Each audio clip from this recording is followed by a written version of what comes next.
کہ اس میں کیا کیا وضاحت کے ساتھ بیان کیا گیا ہے۔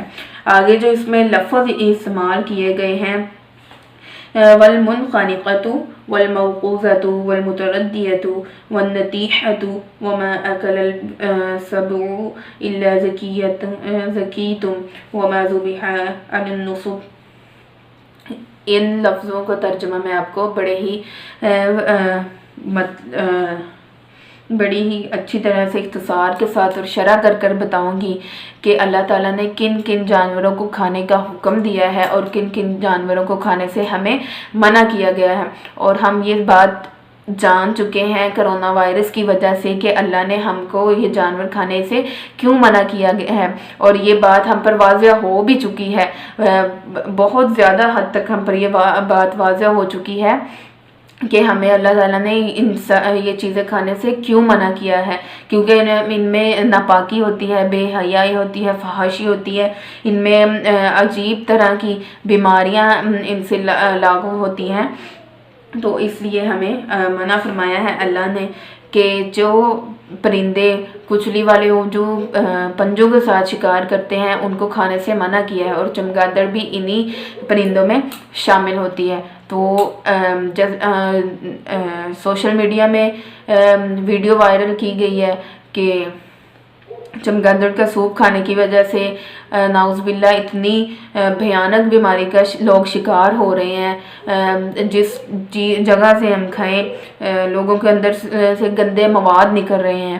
تو میں دعا کرتی ہوں کہ تمام مسلمان اور غیر مسلم اس بات کو سمجھیں کہ ان میں ناپاکی ہے، بے حیائی ہے، فحاشی ہے، رجس ہے، اور ان میں بہت ہی بری طرح کی بیماریاں ہیں۔ چین میں یہ بہت زیادہ پھیل چکا ہے، اور چین کے جس شہر میں یہ بیماری پھیل رہی ہے اس شہر کے لوگوں کا گھر سے نکلنا بند کیا گیا ہے، بلکہ شہر سے نکلنا بند کیا گیا ہے، اور اس شہر میں جانے کی بھی کسی کو اجازت نہیں دی گئی ہے۔ صرف ماہرین جو ڈاکٹر ہیں وہ وہاں پر علاج کرنے کے لیے ہیں، باقی چینیوں کو مطلب اس شہر کے لوگوں کو منع کیا گیا ہے کہ نہ وہ اس شہر سے باہر آئیں، نہ اس شہر میں کوئی دوسرا جائے تاکہ یہ بیماری نہ پھیلے۔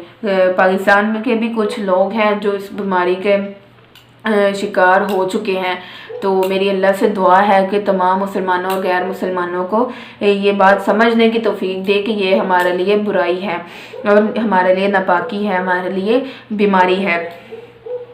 یہ آیت بیان کرنے سے پہلے میں سب سے پہلے اللہ کا احسان مند ہوں گی، اللہ کا بہت ہی شکر ادا کروں گی کہ اللہ رب العزت نے ہمیں اس نبی کی امت میں پیدا کر دیا جس نے ہمیں حلال اور حرام کی تمیز بیان کر دی۔ اللہ نے خود ہمیں قرآن میں اتنے بہترین ہمیں فرق واضح کر دیا ہے کہ کیا چیز حلال ہے اور کیا چیز حرام ہے۔ اصل سے پہلا لفظ ہے والمنخنقۃ۔ اب یہاں والمنخنقۃ سے کیا مراد ہے؟ وہ جانور جو گلا گھٹنے سے مر جائے۔ میں بالکل اختصار کے ساتھ آپ کو بیان کروں گی۔ والمنخنقۃ وہ جانور ہوتا ہے جو گلا گھٹنے سے مر جائے، یا کسی چیز میں وہ پھنس جائے اور سانس بند ہونے کی وجہ سے وہ مر جائے، تو وہ بھی ہم پر حرام ہو جاتا ہے۔ اور جبکہ جاہلیت میں لوگ یہ اس طرح کے جانور کو کھا لیتے تھے، اس طرح کے جانور کو خود پر حلال سمجھتے تھے، لیکن وہ دو جہانوں کے سردار ہماری امت کے سردار ہمارے پیغمبر ہمارے رسول جب آئے تو انہوں نے ہمیں حلال اور حرام میں فرق واضح کر کے بتا دیا۔ دیکھیں قرآن کے کتنے واضح طور پر لفظ بتائے گئے ہیں کہ جو گلا گھٹنے سے مرے تو وہ بھی ہمارے لیے حرام ہے۔ اب دوسری جگہ پر کیا فرمایا؟ والموقوذۃ، یعنی جو چوٹ لگ کر مرتے ہیں۔ والموقوذۃ سے مراد ہے چوٹ لگ کر مرنا۔ اب یا کوئی لاٹھی لگ جائے یا ہم خود اس کو مارے، یا کسی چیز سے یعنی ہم کسی چیز کو مارے اس سے اور وہ جانور ذبح ہوئے بغیر مر جائے، تو مطلب ذبح کیے بغیر ہی مر جائے کسی چوٹ کے لگنے سے یا کسی چیز کے لگنے سے، کسی لاٹھی اسی طرح کے یعنی چوٹ لگانے والی ہر چیز سے جو جانور مر جائے تو وہ بھی ہم پر حرام ہوگا۔ اس کے بارے میں سیدنا ابن عمر کا قول ہے کہ وہ فرماتے ہیں بندوق سے مرنے والا جانور موقوذہ ہوتا ہے۔ اب بندوق سے مراد کیا ہے؟ بندوق سے مراد گلیل بھی کہہ سکتے ہیں، کیونکہ گلیل میں پتھر رکھ کر اس کو مار سکتے ہیں، تو چوٹ لگ کر مرنے والا جانور بھی گلیل کے ساتھ مرنے والے جانور میں شامل ہے، کیونکہ بندوق سے مراد حضرت ابن عمر کا قول ہے موقوذہ ہے، جو چوٹ لگنے سے مرنے والا ہے۔ اب منخنقۃ کا مطلب ہے کہ جس کے سانس گھٹنے سے مر جائے، جس کا گلا گھٹنے سے جانور مر جائے تو وہ ہم پر حرام ہے۔ اور آگے بیان کیا والموقوذۃ، یعنی جو چوٹ لگنے سے مر جائے وہ جانور بھی ہم پر حرام کیا گیا ہے۔ آگے یعنی حضرت ابن عمر نے بھی اس کی وضاحت کر دی ہے کہ اسے بندوق وغیرہ سے یا جس سے چوٹ لگائی جائے تو اس میں گلیل بھی شامل ہے، گلیل سے بھی مرنے والا جانور ہمارے لیے حرام ہوگا۔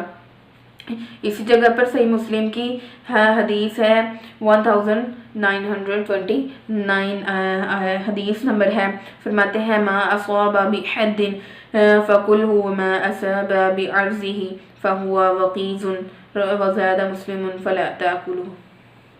میں اب ہم اگر دور سے تیر پھینکیں، تیر سے شکار کا آ گیا ہے کہ ہم شکار جو ہے شکار کر سکتے ہیں، شکار سے کیا ہوا جانور ہمارے لیے حلال ہوتا ہے، لیکن اب شکار کے بھی ہمیں احکام بتا دیے گئے، اس کے اصول بتا دیے گئے کہ شکار جو ہے ہم اگر تیر دور سے پھینکیں گے، اگر شکار کے جانور کو اس کی نوک لگ گئی ہے، پھر میں حدیث ہے میرے پاس صحیح مسلم کی حدیث ہے ما اصاب بحد، جس کو تیر کی نوک پہنچے یا کسی نوکدار چیز کی اس کو نوک پہنچ جائے، یعنی اس کو نوک لگ جائے اس کی، تو اس کو کھایا جا سکتا ہے، جانور کو کھایا جا سکتا ہے۔ وما اصاب بعرضہ فہو وقیز، اور جس کو جانور کو اس کی چوڑائی پہنچ جائے تو وہ موقوذہ ہوگا، اور زیادہ کیا صحیح مسلم نے کہ اس کو نہ کھایا جائے۔ جس کو اس کی نوک لگی ہے تیر کی وہ ہمارے لیے حلال ہوگا، اور جس کو چوڑائی پہنچی ہے وہ ہمارے لیے وقیز ہوگا، ہمارے لیے حرام ہوگا۔ اب یہ اللہ کے احکام ہیں، اللہ کی حدیں ہیں، انہی میں رہ کر ہمیں چلنا چاہیے، کیونکہ اسی اللہ نے ہمیں پیدا کیا ہے اور اسی کے ہم بندے ہیں۔ اور اللہ رب العزت فرماتے ہیں کہ مجھے یہ بات پسند ہے کہ میرے بندے کو میں جو حکم دوں وہ اس میں بنا سوال جواب کیے اس پر عمل کرے۔ آگے کیا فرمایا والمتردیۃ، اوپر سے گرنے والا جانور بھی اب حرام کر دیا گیا ہے۔ تو اللہ کے جو حکام ہے بغیر بحث و مباحث کے، بغیر کسی سوال جواب کے، بغیر کسی نقص کے ہم اس پر عمل ہی کریں گے۔ اب متردیۃ کا معنی ہے اونچائی سے گر کر مرنے والا، وہ یہاں پر سے اب جو پہاڑ سے گرے یا ہم خود دھکا دیں تو وہ ہم پر حرام ہوگا۔ آگے کیا فرمایا والنطیحۃ، سینگ لگ کر مرنے والا جانور۔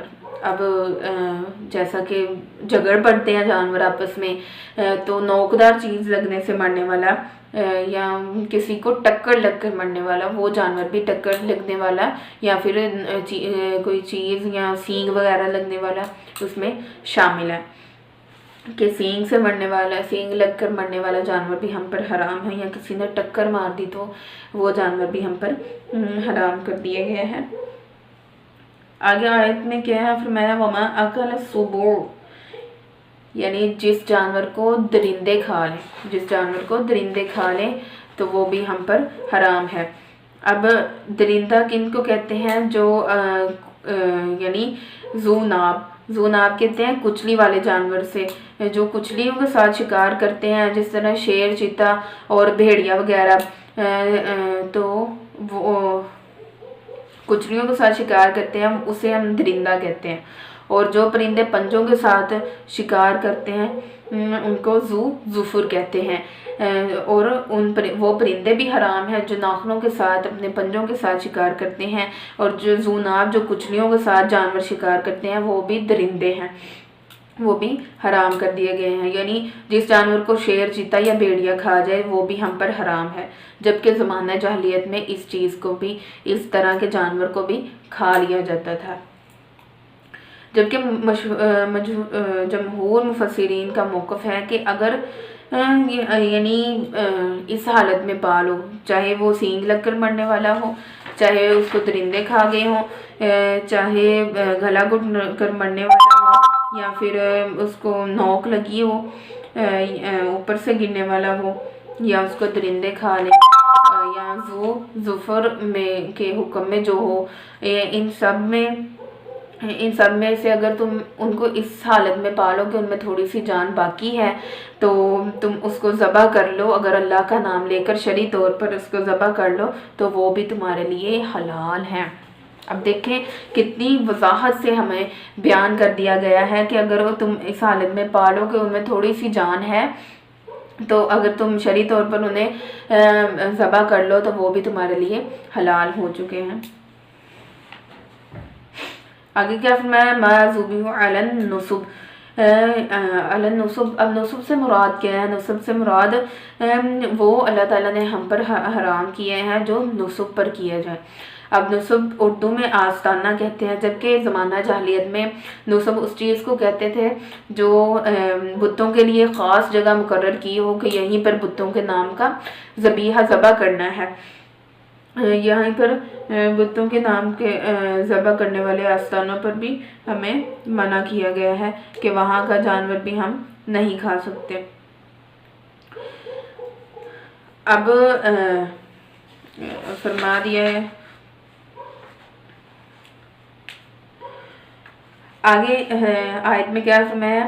وَأَن تَسْتَقْسِمُوا بِالْأَزْلَامِ وَإِن تَسْتَقْسِمُوا بِالْأَزْلَامِ فرمایا اب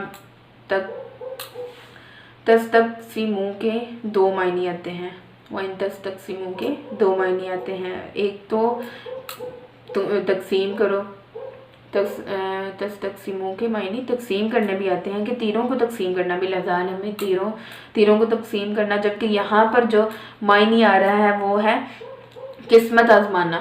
اب اللہ رب العزت نے ہمیں جانوروں کے بیان میں ہمیں یہ بھی بتا دیا ہے کہ تم تیروں کے ساتھ قسمت مت آزماؤ۔ دیکھیں زمانہ وہ دور کتنا ہی جاہلیت میں تھا کہ تیروں کے ساتھ اپنی قسمت آزماتا تھا، تیروں کے ذریعے اپنی قسمت پر جو بھی ہوتا تھا اس کو یقین کر لیتا تھا، لیکن اس رب کا بہت ہی بڑا احسان ہے، بڑا ہی شکر ہے کہ اس اللہ نے ہمیں پیغمبر بھیجا اور ہمیں صحیح اور غلط میں تمیز اور صحیح اور غلط میں فرق کو واضح کر دیا ہے۔ تو اس بات کو کیوں منع کیا گیا ہے کہ تیروں سے قسمت فال نہ نکالی جائے؟ اس لیے منع کیا ہے ذالکم فسقم، یہ بری بات ہے، یہ فسق ہے ہمارے لیے۔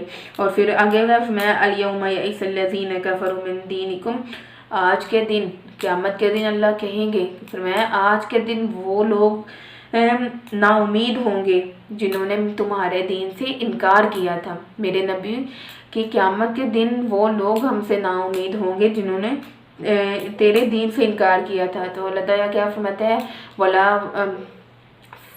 فَلَا تَخْشَوْهُمْ، کہ تم ان سے نہ ڈرو، یعنی مشرکین کی گمراہی سے نہ ڈرو، ان کی عداوت سے نہ ڈرو، ان کی مخالفت سے تم لوگ نہ ڈرو۔ فَلَا تَخْشَوْهُمْ، تم ان سے نہ ڈرو، وَخْشَوْنِی، تم مجھ اللہ سے ڈرو، تم ان لوگوں کا تمہیں کوئی ڈر نہیں ہونا چاہیے۔ اس بات کی تو آپ کو سمجھ آ ہی گئی ہوگی۔ الیوم اکملت لکم دینکم واتممت علیکم نعمتی ورضیت لکم الاسلام دینا فمن اضطر فی مخمصۃ۔ الیوم اکملت لکم دینکم کے بارے میں اختلاف ہے کہ یہ قرآن کی آخری آیت ہے، جبکہ سورہ کوثر کے بارے میں بھی کہا جاتا ہے کہ یہ قرآن کی آخری سورت تھی۔ تو میں آپ کو اس کا مختصر سا ترجمہ کر کے بتا دوں کہ کیونکہ یہ ہمارے موضوع کا حصہ نہیں ہے تو میں آپ کو اختصار